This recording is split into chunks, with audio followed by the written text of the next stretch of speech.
Queridos amigos, eu gostaria de chamar a sua atenção nesta noite para este texto que se encontra no livro de Lucas, no Evangelho de Lucas, no capítulo de número 18. Veja comigo este versículo de número 9, em Lucas, capítulo 18, versículo de número 9, palavras do Senhor Jesus, e disse também esta parábola a uns que confiavam em si mesmos, crendo que eram justos e desprezavam os outros. Nosso título nesta noite, baseado neste texto da Palavra de Deus, é Dois Pecadores Oram ao Senhor. Muito interessante a ilustração, a parábola do Senhor Jesus Cristo. E você sabe muito bem, eu tenho um apreço tremendo pelas parábolas do Senhor Jesus Cristo. É muita misericórdia de nosso Deus ensinar as doutrinas, declarar as verdades e ao mesmo tempo nos ajudar com essas ilustrações tão singelas e tão poderosas sobre o caminho de salvação, sobre o verdadeiro arrependimento, como nós podemos buscar a Deus e encontrá-lo. Realmente é profunda compaixão do Senhor, é grande benignidade, é grande condescendência do Senhor as suas parábolas. Bem, quando nós lemos a Bíblia com o intuito realmente de entender, nós colocamos a nossa mente sobre a palavra de Deus para entender o que está neste livro que Deus está dizendo aqui. Muitas vezes uma questão se levanta e é esta: porque às vezes Deus, Ele aceita a oração de uma pessoa, de um pecador, e outras vezes nós vemos que Ele parece rejeitar, não receber a oração, não aceitar a oração de um outro pecador. E a pergunta naturalmente que se segue a esta é, então, qual é a oração que Deus ouve e responde? Qual é a maneira correta de nos aproximarmos de Deus? Porque é isso que nós fazemos quando nós oramos. Nós nos aproximamos de Deus, uma alma se dirige a Deus. Qual é a maneira correta de buscar a Deus se nós buscamos uma bênção dEle? Isto é, em particular, a bênção do perdão, da reconciliação e da salvação. São questões que se levantam, não é? Que tipo de oração Deus ouve, aceita e dá uma resposta de paz para a salvação prontamente? Bem, esta parábola do Senhor Jesus Cristo é a resposta para essa indagação. Nela, o Senhor Jesus Cristo, com simplicidade, como sempre, com grande clareza, Ele mostra a única maneira aceitável para um pecador se apresentar diante de Deus, dirigir a Ele a sua alma em oração, buscando perdão e salvação, para assim ter certeza de que Ele ouvirá e receberá o arrependimento, a oração. Esta parábola é maravilhosa, porque ela é muito clara. Ela é uma daquelas parábolas de contraste. Você se recorda? Muitas parábolas de contraste na palavra de Deus. O filho pródigo, o filho mais velho, não é? E aqui está dois pecadores orando no templo em Jerusalém, na parábola do Senhor Jesus Cristo. Bem, deixe-me dizer isso primeiro, esse é o contexto. Ela foi primeiramente dirigida aos judeus da época do Senhor Jesus Cristo. O versículo 9 já diz isso. E disse também esta parábola, porque ele já havia dito uma, mas ele agora diz esta também, a uns que confiavam em si mesmos, crendo que eram justos e desprezavam os outros. Esses eram os judeus, o povo da sua época, em especial os líderes judeus. Eles eram estas pessoas que confiavam em si mesmo e se achavam, na verdade, se consideravam justos diante de Deus, justos diante dos homens. E por isso o resultado da autojustiça é sempre esta, né? Desprezar aqueles que nós consideramos não ser justos diante de Deus. E assim o Senhor toma esta audiência e dirige a eles primariamente esta mensagem. Eles eram pessoas extremamente religiosas. Nunca houve um povo tão religioso na face da terra como os judeus. E por religioso eu não quero dizer crenças em uma multiplicidade de ideias religiosas, mas na prática da religião. Nunca houve um povo como os judeus. Eles eram muito meticulosos da maneira em que eles buscavam seguir os princípios da lei cerimonial, da lei moral e da lei civil. E a mentalidade deles, por causa disso, porque foram separados por Deus na antiguidade, receberam a lei, as bênçãos de Deus, Deus enviou a eles tutores, professores, profetas, Deus cercou aquela nação de bênçãos. Naturalmente, eles começaram a observar este amor de Deus, esta graça e a paciência de Deus. E por causa disso, por não terem buscado a Deus em arrependimento e salvação, a conclusão natural deles foi esta: bem, nós somos um povo especial diante de Deus. Mesmo se nós pecarmos contra Deus, Ele vai nos trazer de volta. Ele vai ter paciência conosco. E esta percepção, este pensamento gerou neles presunção. E o resultado dessa fermentação ao longo de séculos e séculos, dessa presunção, tudo isso culmina neste fermento aqui dos dias do Senhor Jesus Cristo, a maneira como aqueles líderes, como aquele povo judeu como um todo, pensava sobre si mesmo. Eles diziam em seus corações: se existe um povo que será aceito diante de Deus, esses somos nós, independente de nossas falhas. A história prova isso, o Senhor sempre vai nos trazer de volta a si mesmo.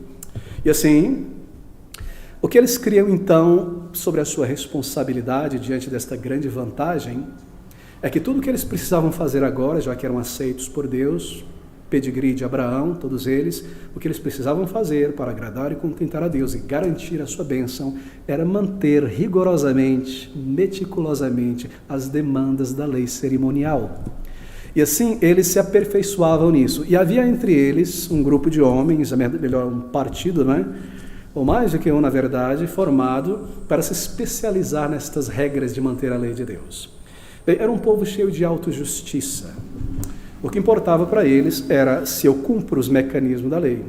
Se eu posso ver aquela pessoa, ela é uma pessoa que cumpre os mecanismos da lei. A lei requer isso, então ele faz. A lei requer que não se faça isso, no sabá ele não faz. Então essa pessoa é justa diante de Deus. Pode ter certeza, o Senhor a receberá. Primeiro porque nasceu de Abraão e segundo porque está colocando o seu foco, a sua energia na Torá, na palavra de Deus, em servir a Deus. E creia você, esta continua sendo a mentalidade de toda pessoa que se justifica em sua religiosidade. E é a estas pessoas e a nós, se nós pensamos desta maneira, que esta parábola é dirigida nesta noite. Bem, eles pensavam que não importava muito para Deus o estado do coração deles. Deixe-me ilustrar esse pensamento. Era algo intrínseco na mente de todo judeu. Eles não pensavam muito sobre os seus pecados e falhas. Eles colocavam um foco mais sobre os seus méritos. Pensa sobre o apóstolo Paulo, por exemplo. Aquele era um fariseu, ele era um homem típico daquela geração, mas que tinha excedido extremamente nesse farisaísmo, nesta meticulosidade de guardar a lei. Se este homem aqui da parábola jejuava 2 vezes, Paulo provavelmente jejuava 4 vezes, ia ao templo 4 vezes. E tantas outras coisas. E Deus, na sua misericórdia, naquele caminho para Damasco, você se recorda, está lá em Atos 8, Atos 17, Deus o derrubou do cavalo do seu orgulho, no pó do arrependimento, e levou a compreensão do seu pecado, da sua miséria, e ele clamou a Deus. Nós vemos que ele ora ao Senhor. Mas, se você encontrasse Paulo, ou melhor, Saulo de Tarso, antes da sua conversão, e perguntasse a ele de uma maneira simples e direta: Saulo, por que você pode estar tão seguro de que Deus vai te receber no céu? Que te garante isso? Ele diria para você, sem rodeios, com toda franqueza: porque eu sou justo diante de Deus, e por isso eu mereço, eu vivo a lei de Deus. Ele não teria vergonha de falar, ele falaria isso. E se você perguntasse a ele um pouco mais e dissesse: Saulo, mas e quanto aos teus pecados? Ele pararia por um momento, pensaria e diria assim: bem, os meus pecados Deus esqueceria, não colocaria de lado, por causa das minhas boas obras, dos meus méritos. Eles seriam tão maiores do que os meus pecados. E esta é a mentalidade destes judeus, e isso que está contido nesta pequena declaração. Disse também esta parábola a uns que confiavam em si mesmos, crendo que eram justos. Isso é dirigido a eles, e isto é dirigido a nós, quando nós confiamos em nossa suficiência imaginária, em nossa religiosidade. Por exemplo, eu estou descansando de alguma maneira no fato de que eu nasci num lar cristão. E tudo que eu tenho que fazer agora é viver uma vida correta, estar na igreja, ser batizado, seguir, não é, os ritos, as ordenanças. Eu penso que está tudo bem comigo, isso é autossuficiência imaginária, porque eu já fui batizado, meu pai é um pastor. Ou pelo menos eu cheguei a este ponto da minha vida e eu me guardei, eu não entrei no mundo como aqueles meus amigos da escola, eu guardei o meu corpo, eu sou justo diante de Deus. Se nós pensamos desta maneira, então nós somos autossuficientes. E a partir daí, tudo que nos leva, o pensamento que nos leva daqui para frente é: bom, eu preciso fazer o meu melhor, não é? Para não cair dessa posição e chegar no momento que Cristo chegar, ou Ele me chamar, eu estar ali naquela minha posição de mérito suficiente. Mas isso, querido amigo, é uma enganação, e eu penso que das mais terríveis. Assim, se nós nos vemos, nos encontramos de alguma maneira sustentados sobre esta justiça imaginária que nós temos de alguma maneira, vinda de algum lugar, essa parábola é para cada um de nós. Bem, deixa-me seguir aqui então. Veja esse versículo de número 9, ele diz: E disse também esta parábola a uns que confiavam em si mesmo. Versículo 10, aqui está a parábola. 2 homens subiram ao templo para orar. Um fariseu e o outro publicano. Você percebe, ele está pintando um quadro, é uma parábola, é uma história para trazer uma lição. Aqui estão 2 homens no enredo. Ambos vão ao templo em Jerusalém, aquele grande templo, com aquele grande alpendre construído por Herodes, e eles entram ali para orar, adorar a Deus, para falar com Ele. E nós vemos que um deles é aceito por Deus, a sua oração é aceita, sua pessoa é aceita, e o outro é simplesmente rejeitado por Deus. E aqui está a primeira surpresa para aqueles que ouviram essa parábola do Senhor Jesus. Lembrem-se, eram pessoas treinadas nesta ideia de que se você cumprir com empenho os requisitos da lei, você será recebido no céu, e isso é garantido. E aqui está a primeira surpresa para eles, porque o publicano da parábola foi a pessoa aceita por Deus, e o fariseu foi a pessoa rejeitada por Deus. Isso não é muito forte na nossa percepção, porque nós não estamos lá no judaísmo, nós já sabemos que fariseu na Bíblia representa, não é? Autojustiça, hipocrisia, mas para os judeus não. Para os judeus não. Se você é um católico romano, por exemplo, e você pensa sobre uma fila na porta do céu, quem são as pessoas que você imagina estar ali no início, da ponta? Bem, o Papa, o Padre, o Cardeal, o Bispo. Se você é um judeu do tempo do Senhor Jesus Cristo, quem você imaginaria que estaria na porta, na fila, na ponta de entrada do céu? Fariseu, saduceu, escriba, sumo sacerdote. E o Senhor traz uma parábola e diz para eles que aqueles homens religiosos, esse em particular foi rejeitado, e um que era visto pela sociedade como um Judas, um traidor da pátria, um ladrão, um homem violento, chamado aqui de publicano, eu explicarei isso, ele foi recebido e aceito por Deus. Não é surpreendente isso?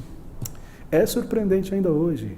Eu tenho conversado com muitas pessoas e depois de tentar explicar o que significa ser salvo pela misericórdia de Deus, pela graça de Deus, e por mais que você explique, a pessoa sempre volta a este ponto. Mas como?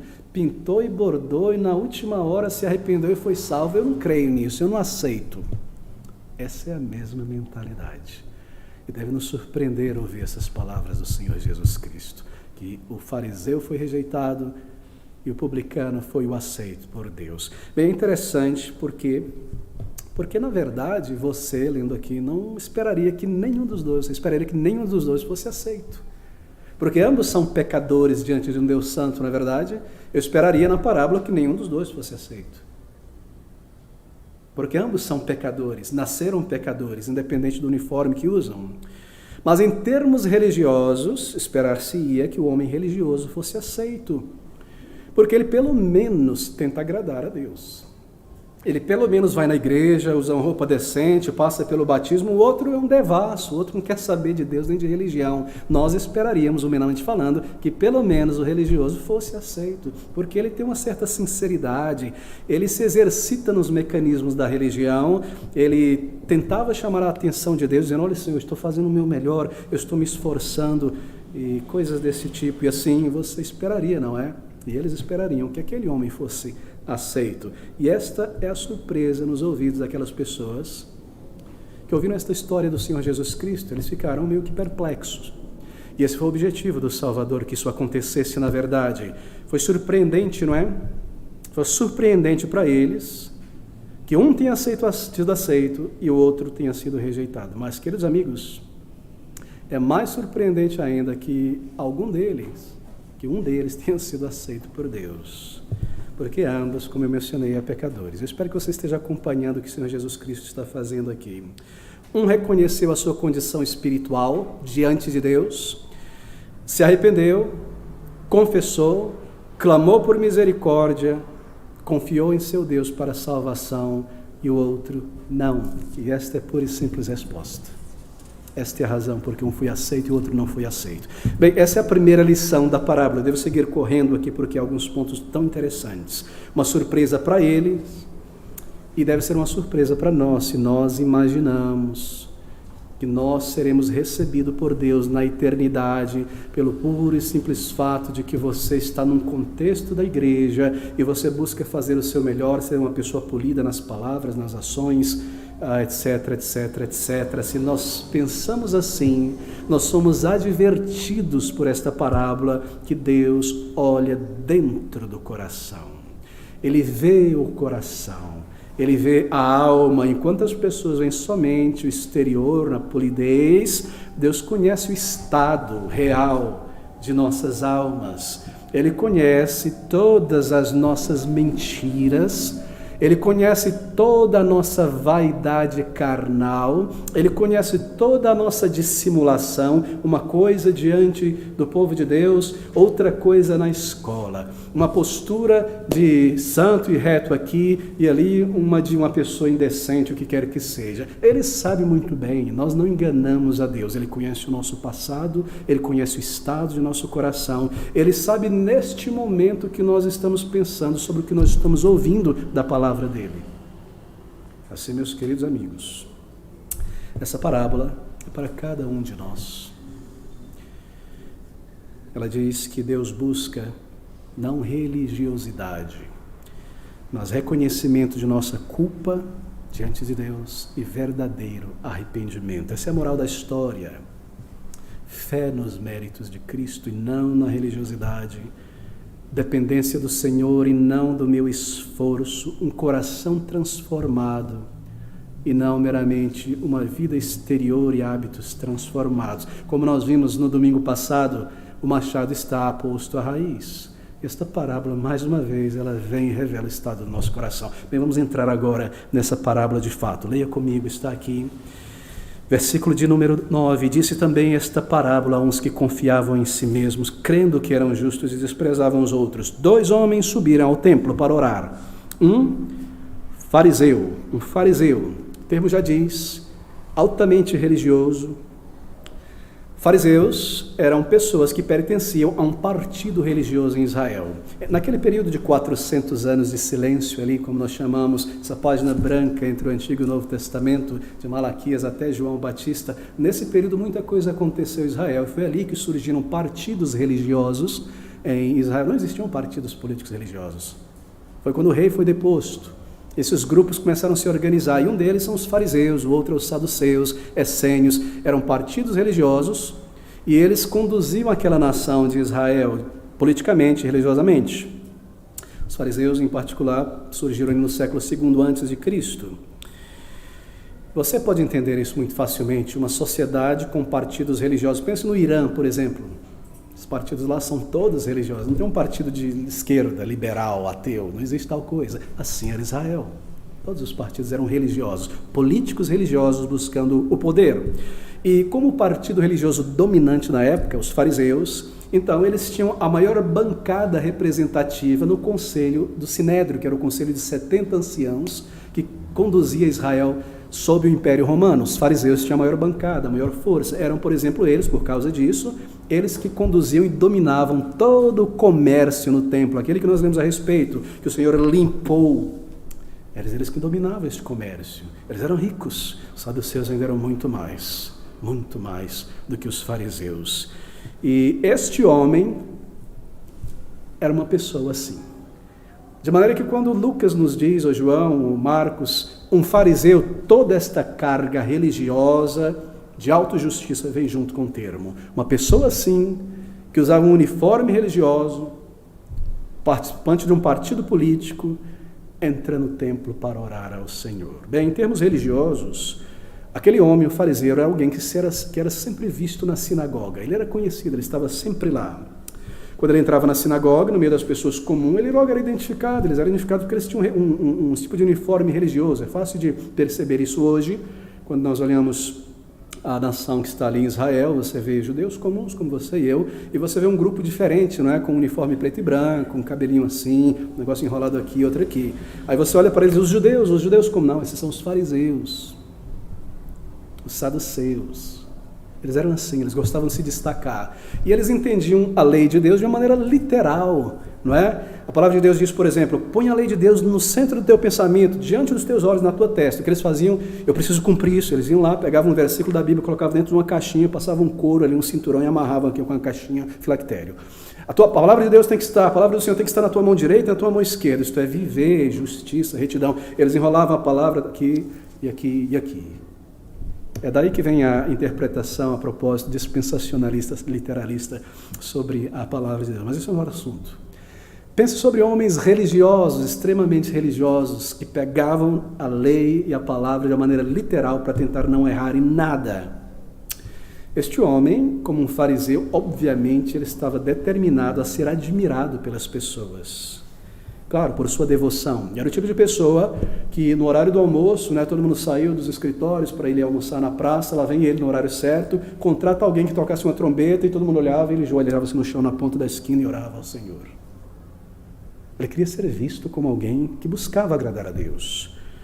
E com frequência, ele parava nas esquinas, onde as pessoas o vissem, na hora do templo, quando fosse colocar sua oferta no gasofilaço, no alpendre, ele não colocava nota de papel, embora não existisse, estou ilustrando, ele pegava um sacão de moeda e derramava assim, olhava se todo mundo estava ouvindo. Estou exagerando um pouco para você entender que era exatamente isso que acontecia. Ele queria ser visto como uma pessoa religiosa, e assim ele se vestia com um uniforme religioso, e ele interpretava a lei, como eu disse, de uma maneira literal. Ele queria estar no pé da letra. E este homem, um dia, ele sobe as escadarias imensas daquele templo de Jerusalém, o alpendre de Herodes, ele vai à direção do templo que está dentro do alpendre, ele passa o braseiro, a fonte primeiro, o braseiro, e entra pela porta do lugar santo, e ali ele se põe para orar ao Senhor. Ali está ele naquele dia. E observe o que ele diz então, como ele ora ao Senhor no versículo 11. Lembre-se, é o Senhor Jesus quem está construindo esta figura. Atente para o que ele está dizendo.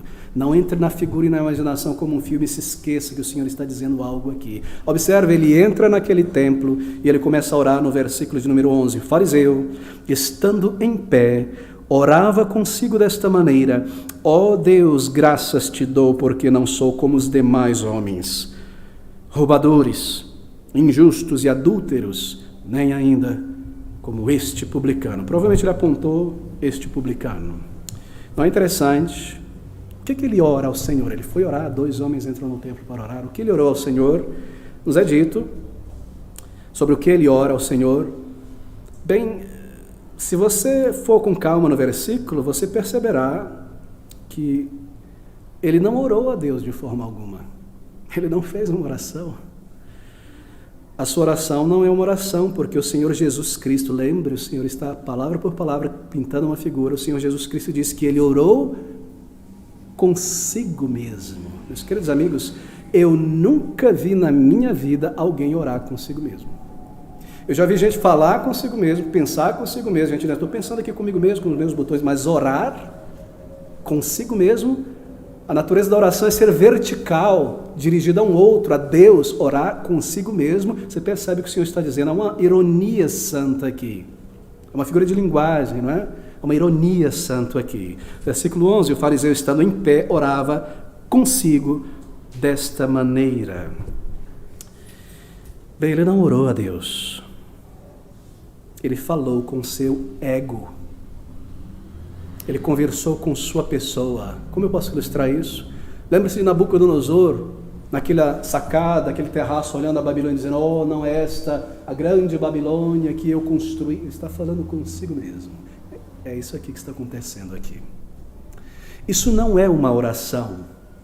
Não há nela adoração a Deus. Ó Senhor, bendito seja o teu nome. Ouve, ó Israel, o Senhor é o teu Deus, aquela reza. Você não acha aqui.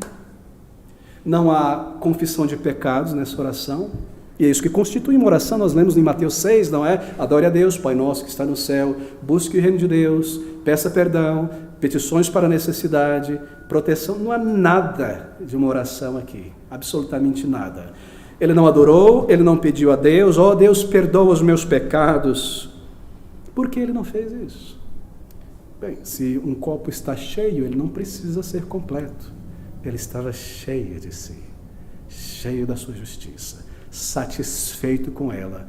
E assim ele não tinha nada a pedir a Deus. E essa é a ironia dessa parábola. E porque ele não tinha nada a pedir, nada ele recebeu. Pronto, está explicada a parábola. Porque ele saiu dali daquela maneira. Porque ele não pediu nada. E por isso não recebeu nada. Queridos amigos, talvez seja o caso de alguém aqui nesta noite. Porque você imagina, de alguma maneira, que esta história de arrependimento é algo muito forte para você. Que palavras como essa que este pastor está usando, que vem da Bíblia, que eu sou um pecador, isso não bate comigo. Que eu sou depravado na alma, eu não sou isso. Que eu sou injusto, isso não é para mim. Por que essas coisas não me convencem? É Deus que está dizendo sobre o estado de uma pessoa antes da conversão. Antes da conversão, esse é o nosso retrato. Esse é o diagnóstico clínico do Senhor Jesus Cristo sobre nós. Morto, podre em pecados. E tudo que se refere ao nosso estado de vida antes da conversão é isso, morto espiritual, filhos do diabo. Soa duro isso, né? Mas é sempre assim. Sempre assim.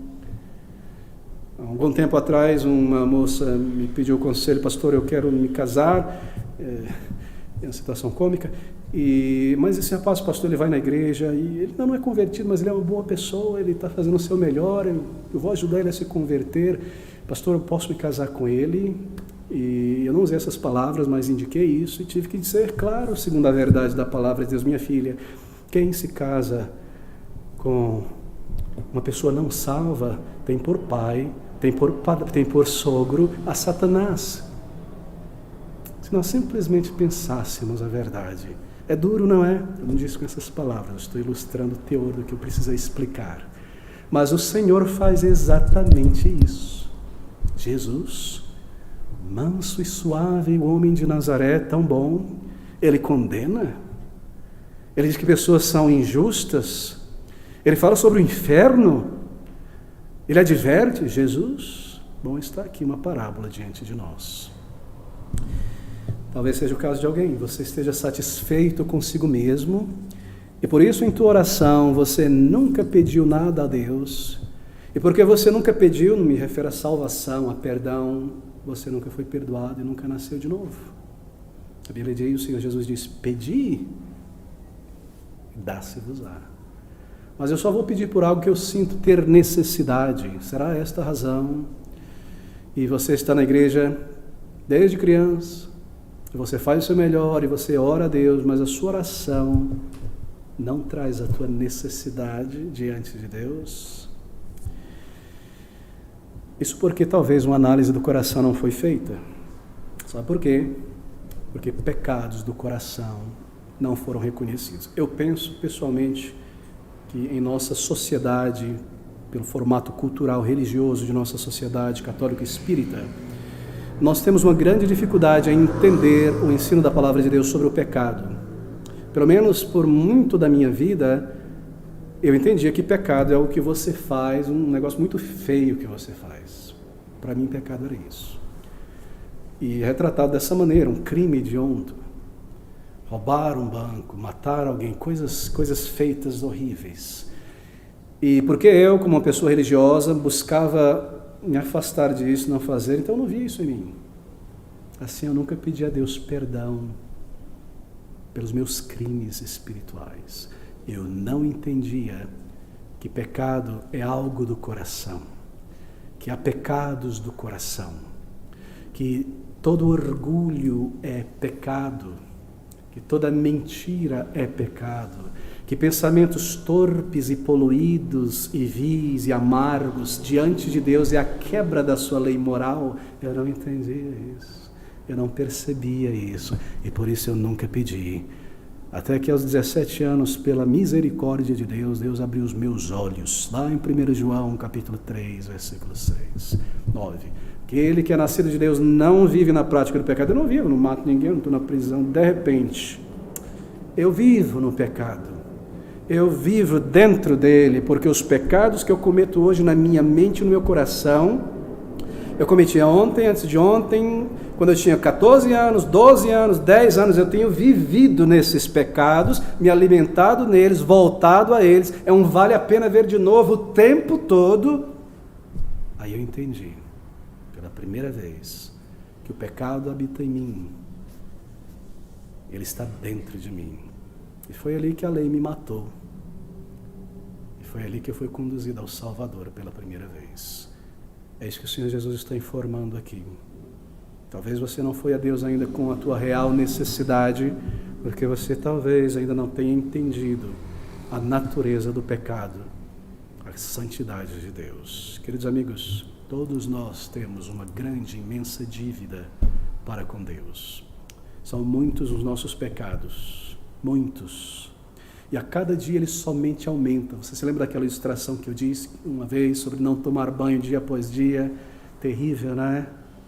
Um dia sem tomar banho é um negócio difícil, né? 2 dias, o óleo está escorrendo. 3 dias você está em decomposição. Imagine um dia sem confessar a Deus os teus pecados e ser perdoado e lavado. 1 mês, 1 ano, 15 anos de imundície, 15 anos de registro de pecado. Nós temos uma dívida para com Deus. E se nós não encararmos isso, nós nunca iremos a Ele para o perdão. E nós nunca pediremos da maneira como devemos pedir. E é talvez por isso que nós não tenhamos recebido. E em linhas gerais, talvez a nossa oração a Deus por perdão tenha sido assim: Senhor, me perdoa por aquele pecado, por essas falhas. Eu não trouxe tudo, eu não abri o livro da vida, eu não trouxe um reconhecimento da minha natureza pecaminosa, só de coisas que eu fiz. Talvez por isso eu não tenha recebido uma resposta de paz. Meus amigos, esta parábola do Senhor Jesus Cristo é misericórdia. Esse era o caso deste homem fariseu. Mas veja, ele deveria saber disso, porque ele frequentava o templo. Havia ali naquele templo muitos símbolos, mensagem. Todos os judeus sabiam que aqueles sacrifícios, aqueles desenhos esculpidos na frente dentro do templo, romãs, não é, símbolos de paz, o sangue na expiação, o tempo todo a fumaça subindo do sacrifício. Eles sabiam que Deus, eu não posso vir diante dele diretamente, porque eu sou um pecador e ele é santo, é necessário um intermediador. Ele deveria saber disso, que em si mesmo ele não era justo diante de Deus. Como ele age dessa maneira? Nunca caiu a ficha, não é? Sobre a sua separação de Deus e a sua necessidade pessoal de ir a Deus por perdão e por misericórdia. Ele não percebeu a santidade de Deus, apesar de toda a sua religião. E assim, queridos amigos, somos nós.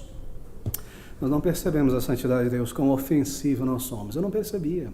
Eu via dentro da igreja, cantava na igreja, estava na EBD, nasci praticamente no berço da igreja. Eu não percebia quão ofensivo eu era às narinas de Deus.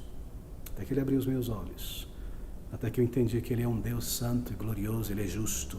Ele vê o coração. E por não perceber, eu estava satisfeito como eu estava. Assim, eu não dizia, eu estou satisfeito, eu quero melhorar, sempre melhorar. Eu simplesmente não entendia.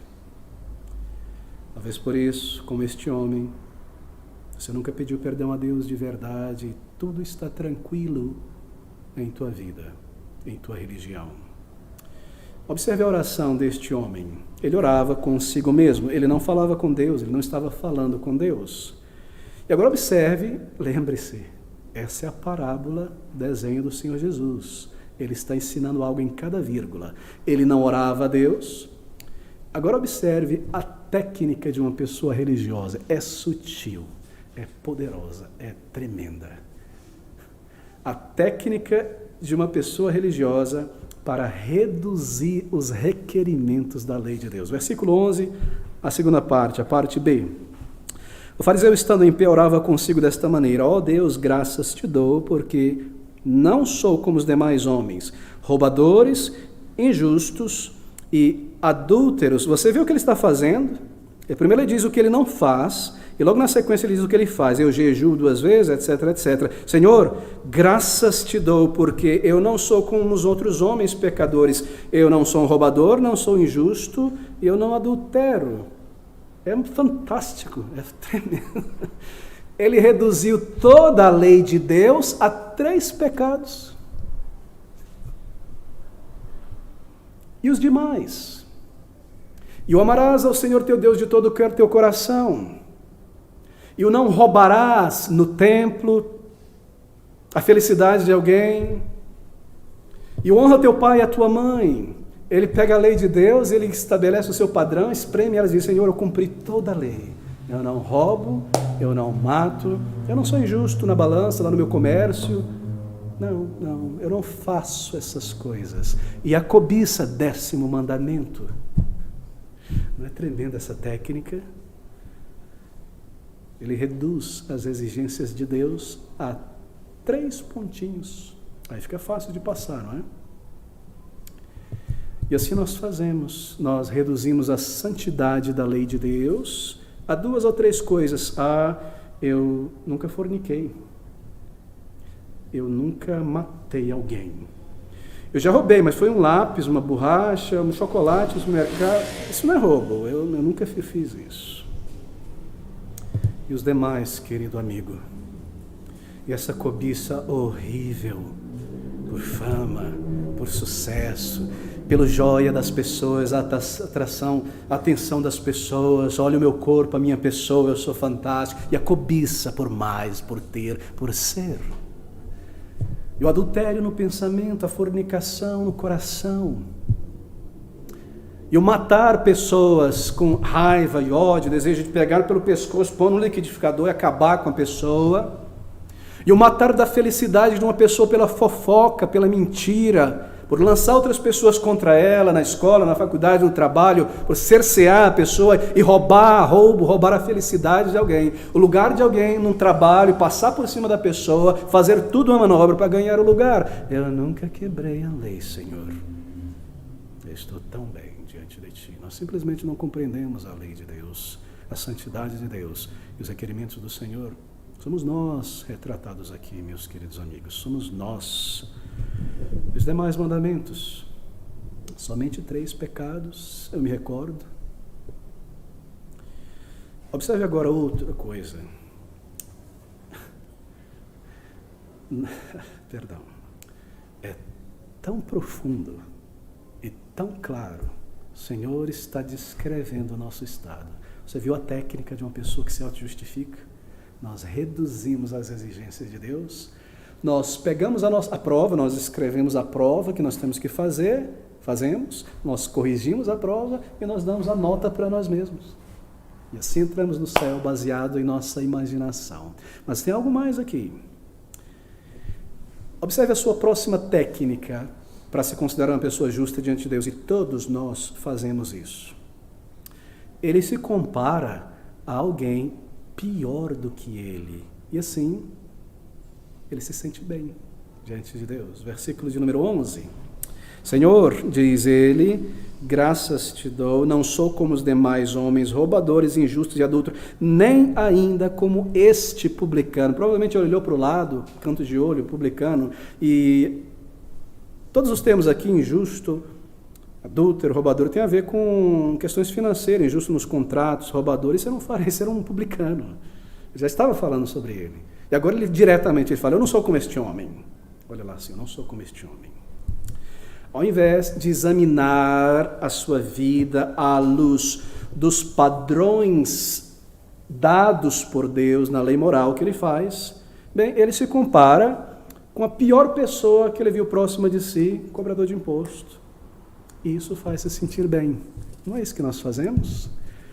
Eu pequei, mas é pecado realmente. Mas fulana fez pior. Beltrano, eu não sou como ele, fichinha isso. Deus não vai considerar isso aqui. Meus pecados, Deus vai esquecer. A minha justiça é maior. Nós não fazemos isso. Nós sempre nos comparamos com os outros, né? A minha capacidade no trabalho está indo mal, então eu olho para alguém que faz pior ainda, eu não estou naquele patamar ainda, não é? Quando talvez a gente esteja lá embaixo. É muito fácil se comparar às piores pessoas. Nós sempre nos sentimos bem, não é? Mas isso não convence a Deus. Essa é a técnica dele. Essa é a sua técnica.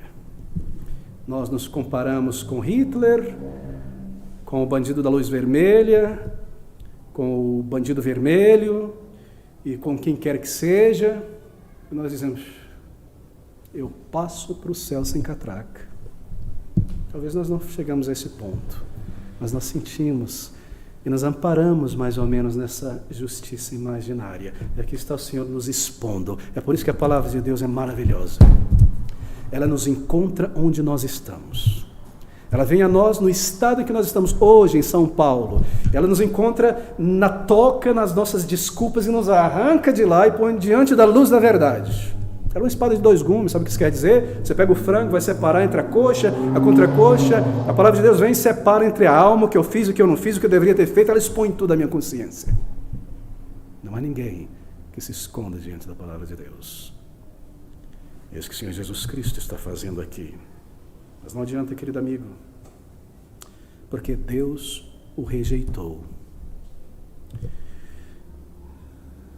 Porque nós nos justificamos, nós nunca vemos a nossa real necessidade do perdão de Deus. E porque nós não vemos isso, nós não iremos pedir corretamente, e por não pedir este perdão e esta nova vida, simplesmente não receberemos de Deus. Será que você é retratado aqui nesta noite? Veja agora este outro homem que ora ao Senhor no versículo 13. Este pecador. O publicano, porém, estando em pé, observe a comparação que o Senhor faz. De longe, nem ainda queria levantar os olhos ao céu, mas batia no peito, dizendo: ó Deus, tem misericórdia de mim, pecador. Publicano, mais uma vez, um termo que traz uma carga de significado. Nós já tocamos isso tantas vezes, né? Publicano eram aqueles indivíduos terciarizados pelo Império Romano para cobrar os impostos nos países, nas regiões que estavam sob o domínio do Império Romano. Israel não podia cobrar os impostos, Roma não ia fazer isso diretamente, eles terciarizavam, eles faziam leilões, você comprava uma cota, uma região, e ali você pagava isso para o Império, tinha uma medida para enviar para o Império Romano, o restante é contigo, que se eu conseguir extrair, é contigo. Interessante pensar, né, porque o nosso governo, em uma época de tanta privatização, não terciariza os impostos, né? Mas é isso que acontecia ali. Ele era um publicano, e como publicano era uma pessoa vil. Ele tinha o apoio do Império Romano para cobrar o imposto, haviam soldados com ele nos pontos de cobrança, ninguém ia ameaçar e deixar de pagar, ele podia arrancar o que ele desejava.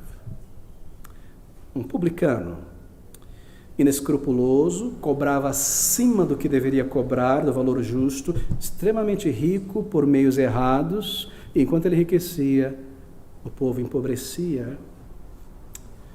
Os historiadores nos dizem que, por causa da força e da extorsão que eles realizavam, às vezes pessoas eram vendidas, famílias inteiras vendidas como escravo, porque não tinha como pagar o imposto. Eles faziam isso para amedrontar as demais pessoas.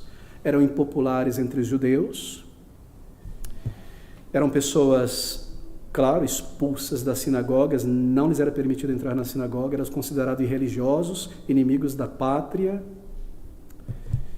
Então, o que ele estava fazendo dentro do templo? Será que ninguém viu ele ali? Bem, eu devo fazer uma suposição. Não está no texto, não está escrito aqui, mas eu creio que é exatamente isso que aconteceu, comparando com outras parábolas de contraste. Este homem, ele ouviu o Senhor Jesus Cristo, como muitos outros publicanos tinham ouvido. Como Mateus, como Zaqueu. Eles se conheciam, eles faziam parte de uma confraria, e um foi atrás do outro, e ele foi ouvir o Senhor Jesus Cristo, suponho eu. E ele ouviu então o chamado do Senhor Jesus Cristo ao arrependimento, e aquele chamado do Senhor Jesus Cristo, ele vinha com um tom de amor, de bondade, de misericórdia, de compaixão. Ele não trovejava como João o Batista, mas ele trazia a verdade e o bálsamo ao mesmo tempo. Ele ouviu o Senhor Jesus Cristo dizer a todas as pessoas que estavam diante dos olhos deles, ali, todo tipo de gente, ele diz: vinde, vinde, vinde, vinde a mim, todos os que estáis cansados, sobrecarregados na alma, na consciência, culpado por terem abandonado a Deus, por terem adorado Mamon, por terem se afastado da verdade. Vinde a mim, consciências aterrorizadas, todos os que estáis cansados. Ele ouviu isso. Ele provavelmente viu uma pessoa como Zaqueu de Jericó ter sido salva, transformada, ou como Mateus. Nós podemos assumir que ele ouviu essa mensagem, não é? Talvez como Nicodemos, que Deus amou o mundo de tal maneira que enviou seu Filho para pecadores, Talvez ele ouviu aquela palavra do Senhor Jesus Cristo na casa daquele outro publicano convertido. Quando ele foi acusado por certos fariseus, ele respondeu: eu vim não para pessoas sãs, mas para doentes. Eu vim não para o justo, mas para o injusto. Ele pensou: esse sou eu. Ele veio para mim também.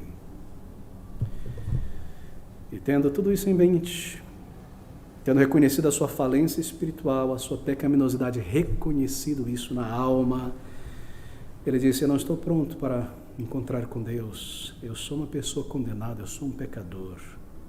E como um homem contrito, envergonhado por seus pecados, diante de Deus, ele vai ao templo e ele ora ao Senhor. O publicano, versículo 13, porém, estando em pé de longe, nem ainda queria levantar os olhos ao céu. Por que isso? Porque o judeu, ele orava olhando para cima e às vezes com a mão levantada, né?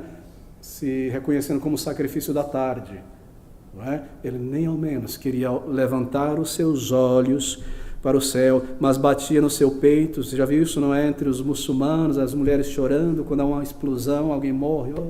Essa é a manifestação do semita, né? De contrição, mas batia no peito dizendo: ó Deus, uma oração a Deus, tem misericórdia de mim, uma petição. Veja o meu estado, eu sou um pecador. Eu sou um pecador, nós somos pecadores nesta noite, todos nós aqui, nascidos em pecados, vendidos à escravidão do pecado, voluntariamente entregues ao pecado. Nós somos como aquela mulher prostituta lá de Oséias, que vendeu-se a si mesmo, nem mesmo por dinheiro, mas pelo prazer. Nós nos entregamos ao pecado, pelo prazer do pecado. Nós somos estas pessoas aqui, queridos amigos. Isso dói ouvir.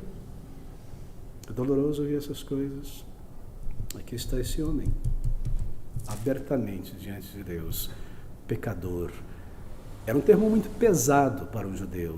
Considerar-se um pecador era considerar-se algo absurdo, algo imundo.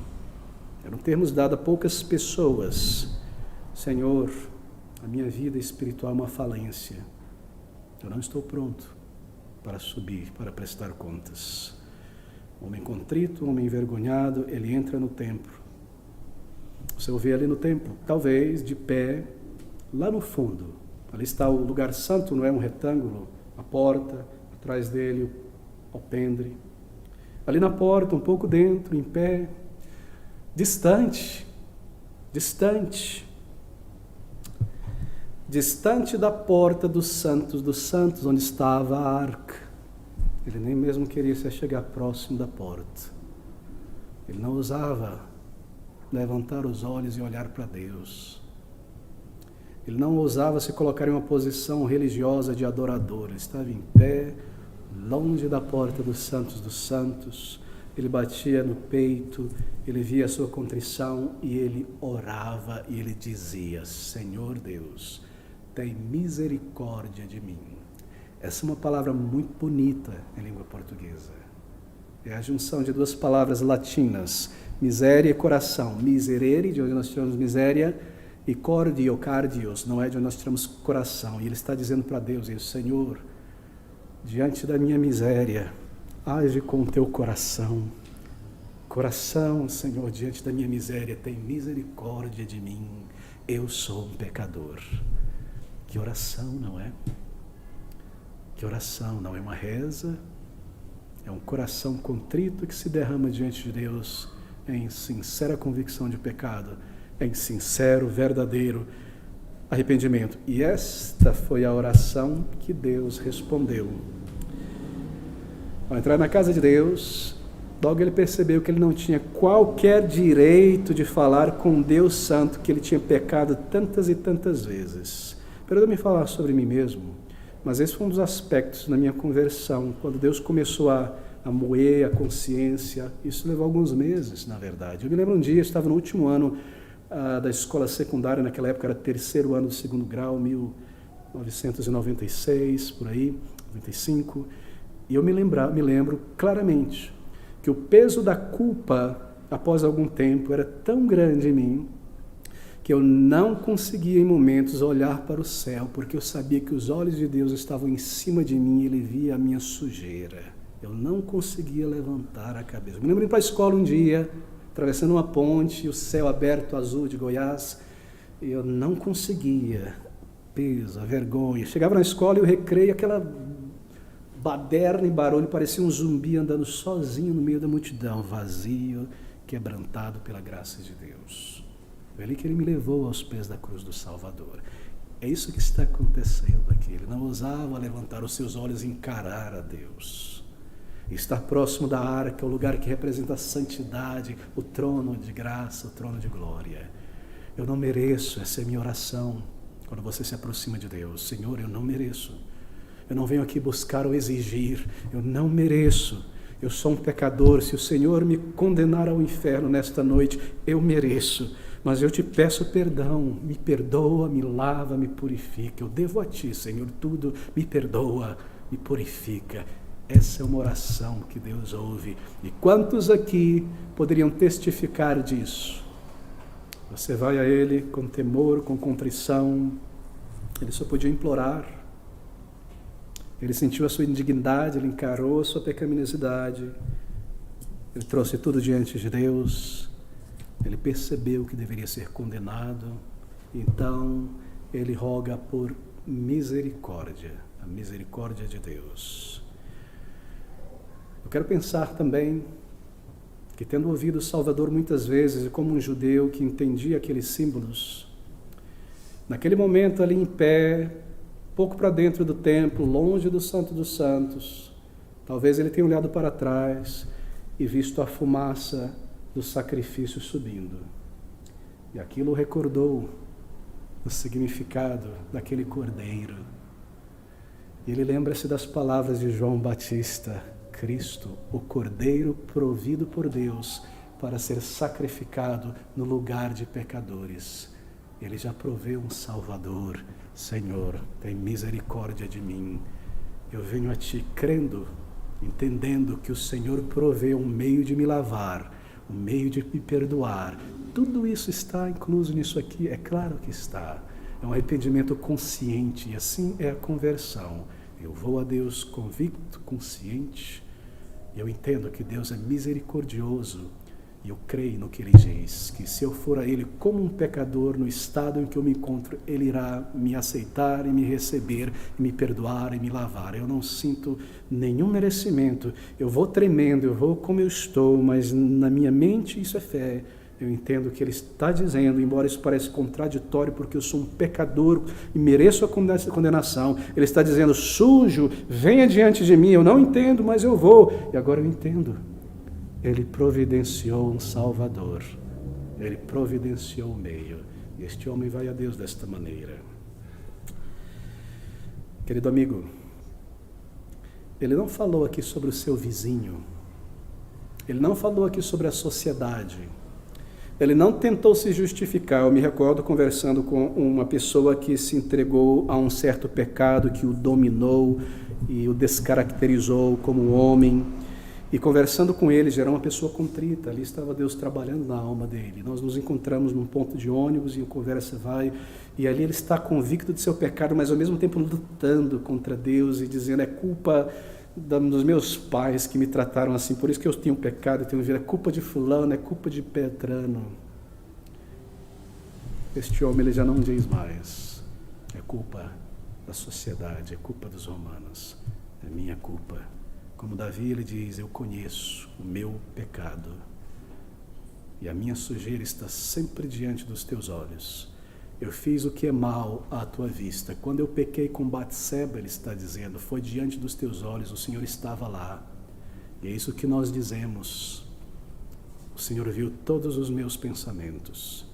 Tudo o que eu fiz e enterrei no esquecimento, o Senhor estava lá. Pequei diante de ti, contra ti. Isso é arrependimento. Isso é confissão verdadeira. Ele não justificou, ele se entregou, ele clamou, ele orou ao Senhor desta maneira. Querido amigo, você se aproxima desta maneira. A ilustração do Senhor termina aqui. E nós lemos essas palavras do Salvador. no versículo de número 14. E veja quem está dizendo, é Cristo, que tem a chave do céu. Digo-vos, este desceu a escadaria do templo, justificado para a sua casa, e não aquele, porque qualquer que a si mesmo se exalta será humilhado, e qualquer que a si mesmo se humilha será exaltado. Do pecado para o céu. Rogue a Deus por misericórdia nesta noite. Peça a Ele, diga tudo a Ele. Então deposite a tua fé naquele sacrifício, no lugar de um pecador como eu e como você. Você simplesmente vai a Deus dessa maneira, como você está. Você ora de todo o coração. E meu querido amigo, eu lhe garanto isso, como representante do Senhor Jesus e a sua palavra aqui nesta noite, eu te garanto, Ele irá ouvir, aceitar e te dar uma resposta de paz. E você irá saber que Ele te salvou e te perdoou. Está aqui. É amargoso esse retrato. Mas depois da cana moída, vem um doce suco da garapa, não é? Depois do arrependimento, da verdadeira contrição, paz, paz, paz com Deus e a paz de Deus, certeza de vida eterna com o Senhor. Vamos orar juntos.